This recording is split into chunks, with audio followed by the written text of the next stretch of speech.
এই দেশে জনগণের দুর্ভোগ লাঘব করার জন্যই তো আমরা আন্দোলন করছিলাম, তাই না? তাহলে সেইটা করার পরে আমরা এখন আবার জনগণের দুর্ভোগ দিচ্ছি। আমরা এই জনগণের যাচ্ছি সেটার জন্য 3-4 ঘন্টা টাইম লাগাইতে পারেন এখানে পা দিছি দেখি সাবধান। কিন্তু এখন তো আমরা চেষ্টা করতেছি, আমরা তো এখন আইসা এই জিনিসটাকে শেষ করব। আমার কথা শেষ করি।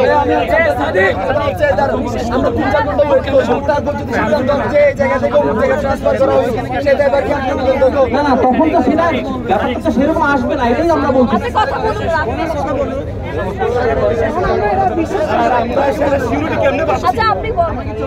ঠিক আছে, আমি তো প্রথমে আইসাই বলছি যে সবকিছুর সাথে আমরা আগে একমত, কিন্তু জিনিসটা হচ্ছে আমরা সবার আগে মানুষের দুর্ভোগের কথাটা চিন্তা করি। এই কোশ্চেনটার অ্যান্সার কি? আমি এখানে দাঁড়ায় বললাম যে আমরা ওর অপসারণ চাই, একটা খারাপ লোক ভালো লোক যা হোক তার অপসারণ চাই, কিন্তু আমি এই অপসারণ চাইতে গিয়ে আমি দেশের মানুষের দুর্ভোগ ডেকে নিয়ে আসতেছি। এর উত্তর কি?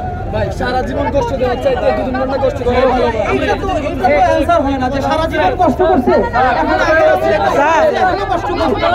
এখানে জানার প্রশ্ন আছে, ষোলোটা মাইক মার, 16টা নারী জানের প্রশ্ন আছে। এখানে 25 জনকে পিটাইছে কালকে, এটা তো একজনকে ফেলে উঠছে। আমি শুরু থেকেই খারাপ হয়েছে।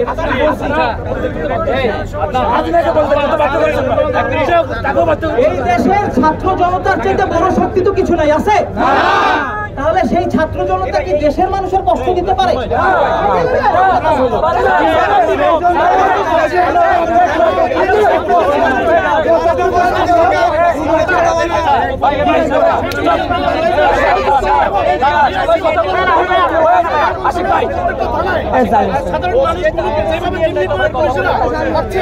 আমরা চাচ্ছি যে এই আন্দোলন সংগ্রাম সবকিছু আজকে সফল করতে পারি। একটা মেসেজ যাবে সারা বাংলাদেশের প্রত্যেকটা থানায়, যেন এই পুলিশ প্রশাসন যেন মানুষের মাথার উপর লবণ ভরি রেখে আন্ডা খেতে পারে। এটা আমরা এর সাথে একমত, আমরা এর সাথে একমত, কিন্তু আমাদের শুধু একটাই যে এই কষ্টটা, এই মানুষের দুর্ভোগটা, এই মানুষের দুর্ভোগটা আমরা না দেই। এই ওসির বিরুদ্ধে যার নেতৃত্বে জুলাই অভ্যুত্থানের 1 বছর পরে আমাদের সহযোগীদেরকে হামলা করা হয়েছে, আজকে আবারও হামলা করা হয়েছে। সেই ওসির বিরুদ্ধে ব্যবস্থা নিতে হবে। আমরা হুঁশিয়ারি করে বলতে চাই, যদি পুলিশ বাহিনী আবারও হামলা করার চেষ্টা হয়ে যায় তাহলে আমরা আর বসে থাকবো না।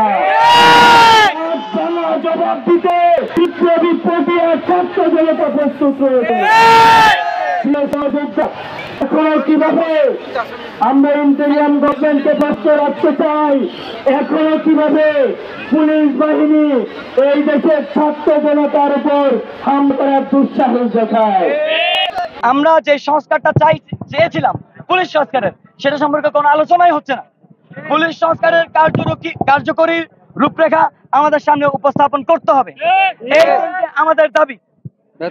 আমাদের পরবর্তী কর্মসূচি হলো এই আগামী 12 ঘন্টার মধ্যে যদি ওসি জাহিনুর এবং সেকেন্ড অফিসার আসাদ এদেরকে স্থায়ী বহিষ্কার এবং এসপি সাইফুল ইসলাম শান্তু এরা যদি প্রত্যাহার করা না হয়, পাশাপাশি আমাদের যে 2টা দাবি, যে প্রশাসনের সাথে সম্পৃক্ত আওয়ামী লীগের সাথে সম্পৃক্ত প্রশাসনকে যদি ক্লোজ করা না হয় এবং পুলিশ সংস্কারের যে কার্যকরী রূপরেখা উপস্থাপন করার দাবি আমাদের আছে, এগুলো যদি উপস্থাপন করা না হয় আমরা আগামী 12 ঘন্টা পরে চট্টগ্রামে আবার আমরা আন্দোলনের ডাক দিব এবং আমরা এই আন্দোলন চট্টগ্রাম থেকে পুরো বাংলাদেশে ছড়িয়ে দিব। আমাদের ওসিকে আজকের মধ্যেই বহিষ্কার করতে হবে, স্থায়ী বহিষ্কার। যদি না হয় এবং বাদবাকি 2টা দাবি সম্পর্কে যদি আমাদেরকে জানানো না হয়, আমরা চট্টগ্রামে এই আন্দোলনকে যেই নতুন জুলাই পটিয়া থেকে শুরু হয়েছে, এটা বীর প্রশাবনী পটিয়া, এটা প্রীতিলতার পটিয়া, এখান থেকে পরবর্তীতে সেটা সারা চট্টগ্রাম ছড়িয়ে যাবে। চট্টগ্রাম থেকে পরবর্তীতে এই আন্দোলন আমরা পুরো বাংলাদেশে ছড়িয়ে দিব এবং প্রশাসনের সাথে লীগের সাথে সম্পৃক্ত প্রশাসনকে আমরা ক্লোজ করিয়ে ছাড়বো। পুলিশ সংস্কারের যে রূপরেখা তা আমরা আদায় করে ছাড়বো। আমরা এখানে আর আধা ঘন্টা 4:30টার পরে আমরা রোডটা ছেড়ে দিব।